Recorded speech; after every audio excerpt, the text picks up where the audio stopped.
Hello and welcome back to the Demis Hellen channel. In this video we're going to be taking a look at creating a kick, more the fundamentals of creating a kick, and we're going to use Vital for this so you can follow along at home.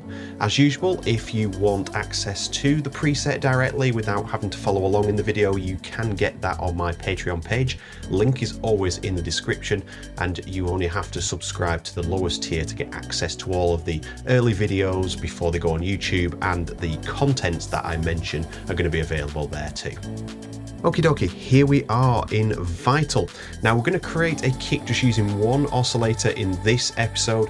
If you want to see more where we use, say, two oscillators, one to create the kick and one for the tonal part, then just let me know in the comments if you want to see something like that after this video.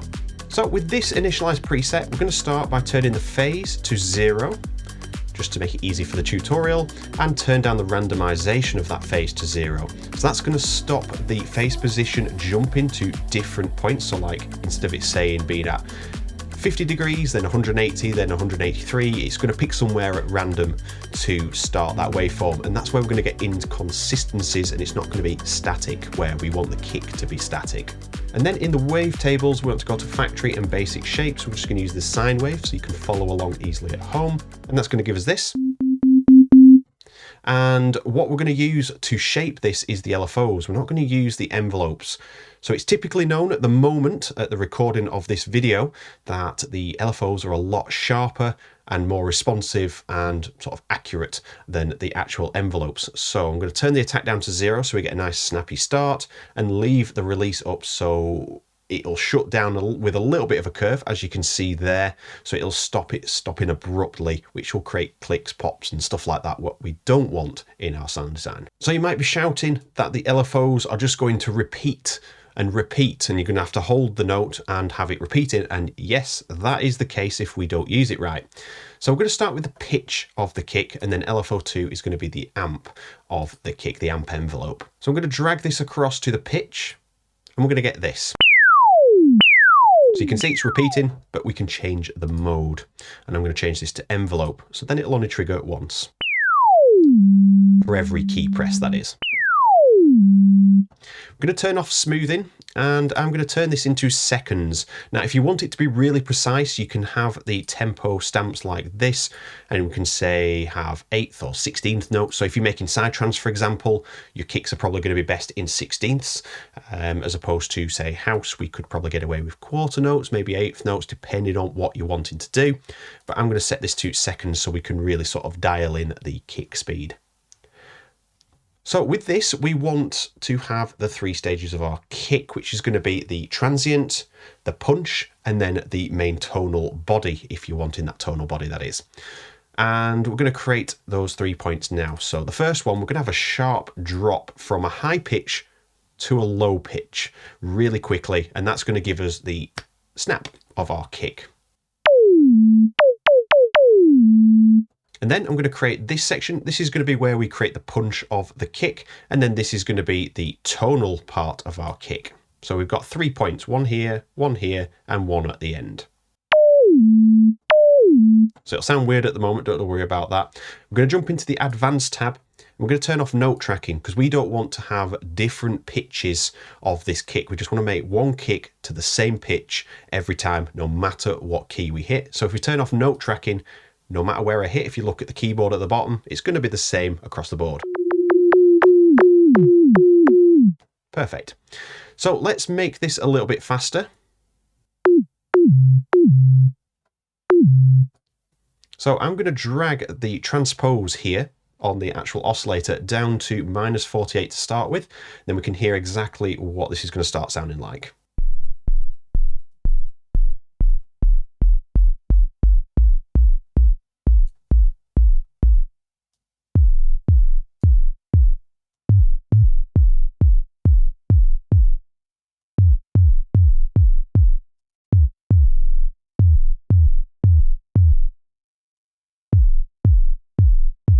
I'm just going to turn this up a little bit.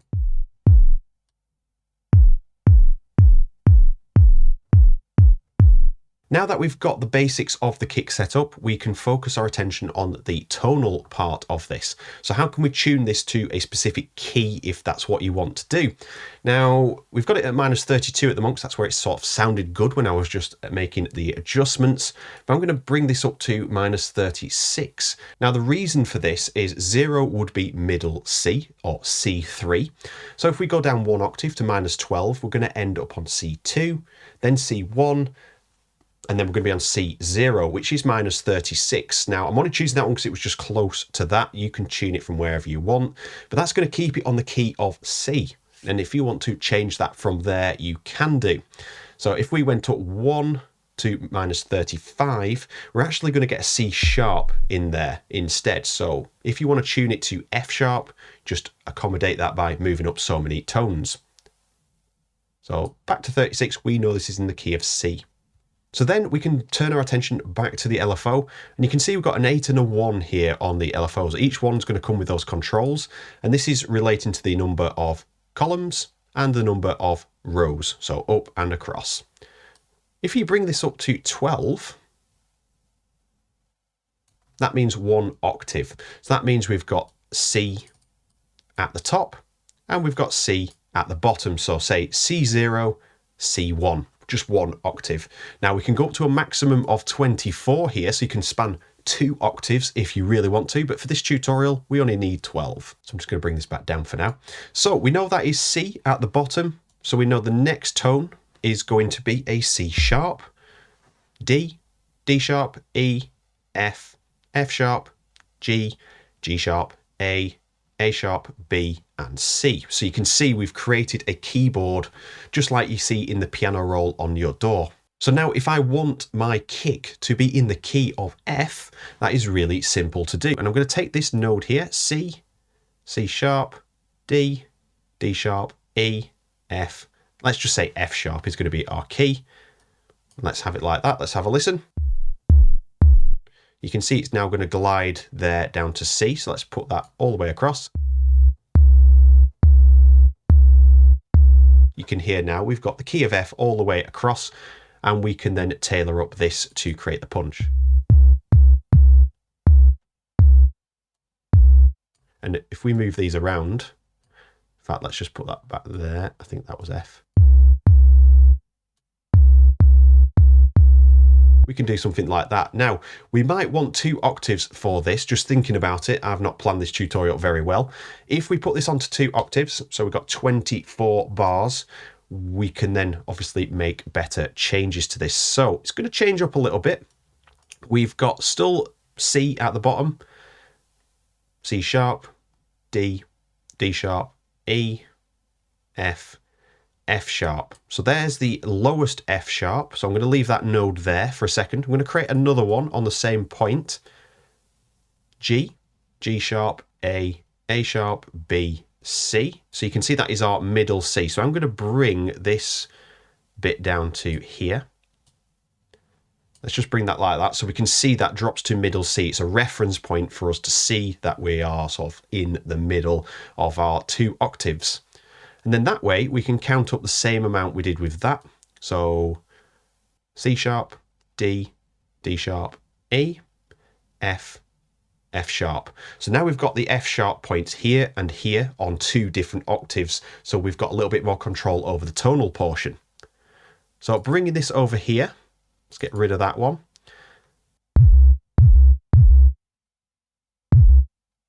So I'm going to remove the middle C position for now.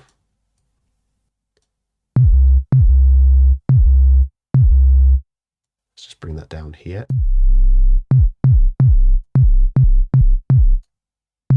Really, this is just for the explanation of the tutorial using F and F. It's to show you that we've got 2 octaves and they're the positions of the F sharp, should we say. You can use any key that you want. But this doesn't have to be on it. Doesn't have to be. It's where it sounds nice. So I'm going to play the key a few times and just shift this around.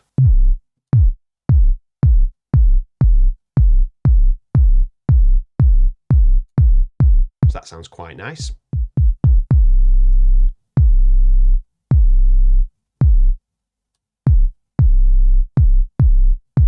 So now when we're holding that key, it's just going to keep that note held.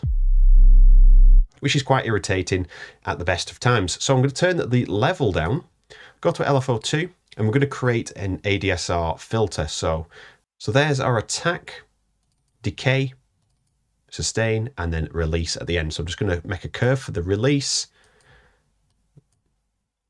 and the decay like that. So we're going to create a shape that works for the kick now. By dragging and dropping that onto the level, let's just leave it at full. Bring down smoothing, change it to envelope mode, remember. And we can see we've got this set to seconds. We could technically do the same, but I'm going to set it to quarter notes to start with. In fact, eighths. That's going to work a lot better.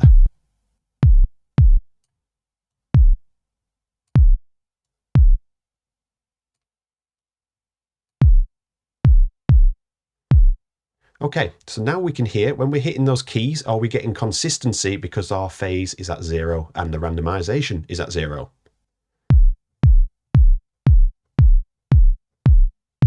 Which we are. You can hear the click is the same every time, the body is the same every time. And just to demonstrate, if we turn randomization up to 100, you're going to hear that kick sort of jumping around.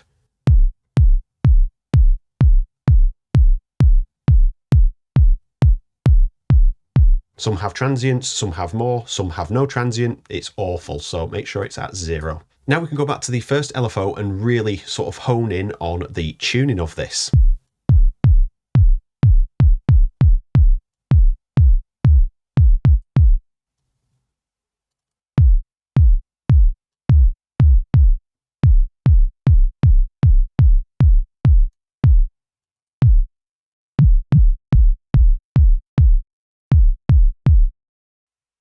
You can add as many nodes as you want in and just sort of make micro adjustments. If you want to really be free with it, you can just turn these down to 1.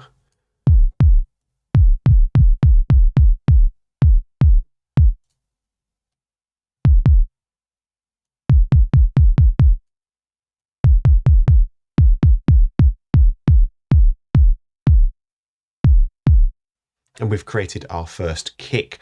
So we've got the transient, we've got sort of punch, and I've shaped this using these nodes here. And then this is sort of the tonal part sweeping down from whatever note we chose there down to that F sharp. Now, if you want it to be in a different key, set it up exactly like I showed you before, 24 and 12, and then you can change that up how you want. So that's the basics of the kick drum in Vital. There's not really much else I can show you in terms of making the kick fit with your track, because you really depend on the track and the bass relationship with that. But that is how you can get started, and then you can obviously incorporate that into your tracks. So there's many ways that we can sort of enhance this. We can have different oscillators providing the 3 different sections. So number 1 with the transient, number 2 with the punch, and number 3 with the tonal part. So you can split it up just like you would get in, say, kick 2 or a big kick. That would be the sort of thing that you could do here in Vital. You can also use the sampler here, use the white noise to create a click, or we could load in a pre-made click in there, or a hat, or whatever you'd want at the start of your kick. But what I'm going to show you is the effects I'm going to use. I technically do this outside of Vital in the DAW and obviously make a better version of this, but I'm going to show you some techniques I'd use.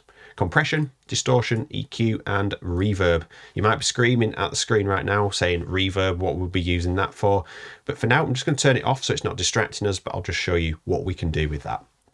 So starting with the mixes, I'm going to turn all of the mixes down so we're getting just the raw sound again. So to start with, we're going to use the EQ, and I'm going to make a little low cut on there. On the cutoff, I'm going to enter 20, just keep it simple, roll off at 20, and you can see it just creates a little bit of a bump there because of the resonance, but we're going to enhance that with the second one. And I'm going to make that really broad, and we're going to introduce some warmth into the kick. So a bit too much, so I'm just going to bring the level down.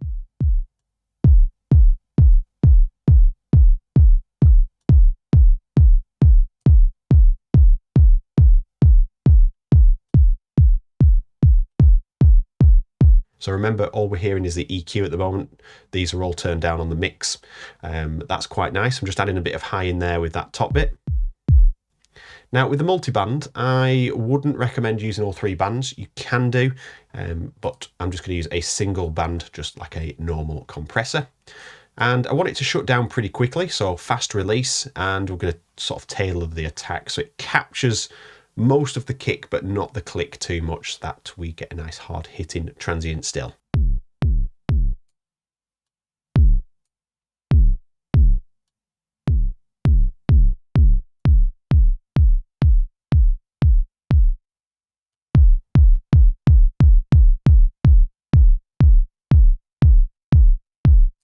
So you can see I'm just expanding that up a little bit to get some nice warmth into that, and more importantly, some punch.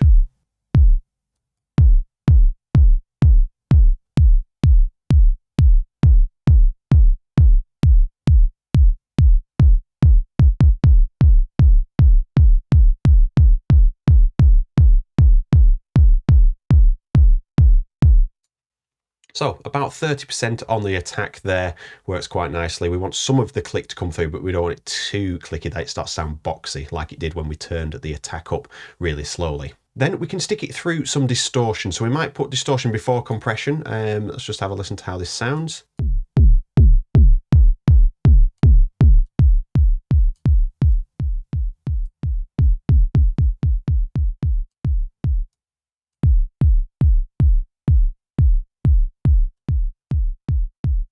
So you can hear it when that goes before the compression, you get almost sounds like we've put bit crushing or a down sampler on there. So I'll just listen to that again. I'll just turn it up for a second. Let's just turn that down. Listen to the attack, the transient of the kick when I move that distortion after again.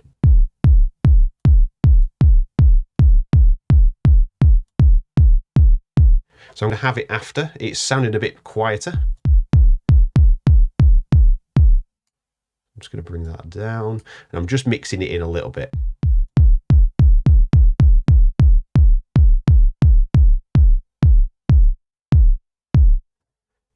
I think that sounds pretty good. And then with reverb, we can add a little bit of space. So in a lot of tracks, when you put a kick in raw into the track, and you get it balanced right with your bass, and then you start adding all of those elements in, reverb is often overlooked on the kick because you sort of flood the track with atmosphere and you put things in place using reverb and delay, but you don't put the kick in that space, if you know what I mean. So the kick drum then just comes through really dry, makes it really obvious in the track, and then you'll struggle to sort of mix it into your track. So adding a bit of reverb actually does help integrate it and sort of weave it into the layers of your track.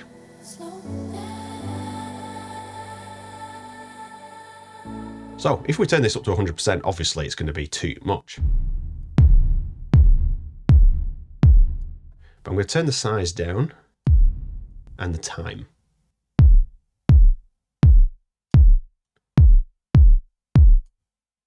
And I'm going to make a low cut, and I'm going to do about 30 Hertz. And then I'm going to do a cut off here of about 30 Hertz as well.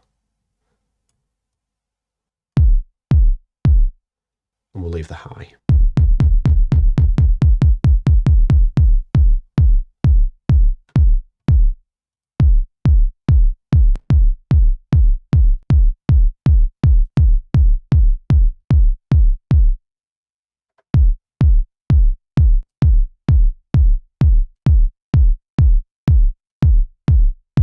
So you can hear it gives it a little bit of space. It just changes it up enough to sort of take that dry edge off the kick. So that's a little tip for your actual music production and mixing stage rather than sort of kick sound design, but that is a little bit that I've added on the end there so you can understand. Again, if you put that before compression, you're going to hear it sort of elevate the sort of side details that come with that, which is the reverb. Let's make it a bit more obvious again.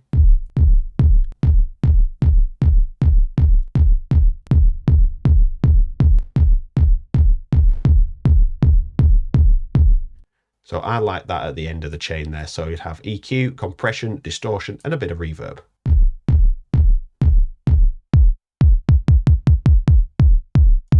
And that, folks, brings us to the end of this video. If you have any questions about what you've seen in today's video, ask away in the comments. I'm more than happy to answer. And if you do want to see more of these videos and have anything else to say, you know exactly what to do. With that said, thank you very much for watching, and I will look forward to seeing you all in the next video. Take care.